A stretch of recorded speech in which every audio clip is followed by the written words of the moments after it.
અમારે ગાડી પાર્કિંગ બાબતે આજથી 3-4 દિવસ પહેલા એ લોકો મારા હસબન્ડની થોડીક સળી કરી હતી, એટલે મારા હસબન્ડને પછી અમારું સમાધાન થઈ ગયું હતું.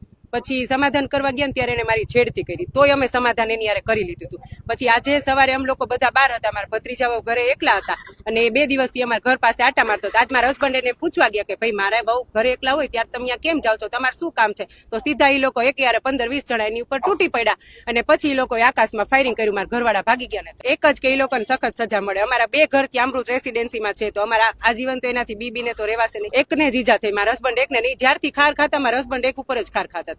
ઘટનામાં એવું હતું, 2-4 દિવસ અગાઉ અમારે પાર્કિંગ બાબતની બોલાચાલી થઈ હતી. વાતચીત કરવા માટે ઘરનાને મોકલેલા હતા, બરોબર, કે જે કાંઈ હોય એ પૂરું કરી નાખો. તમારા ઘરનાને ગારો દીધી હતી, બરોબર. એ બાબતે અમારે બોલાચાલી થઈ.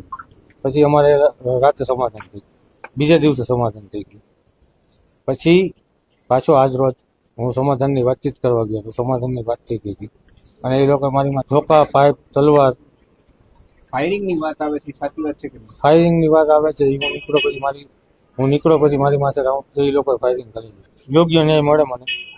મારી માથે જીવલેણ હુમલો કરેલો છે અને એ લોકો એવું કહેતા જ હતા કે આને મારી નાખવાને જવા ન દેતા. કેટલા જણા હતા એ લોકો? 7-8 જણા હતા.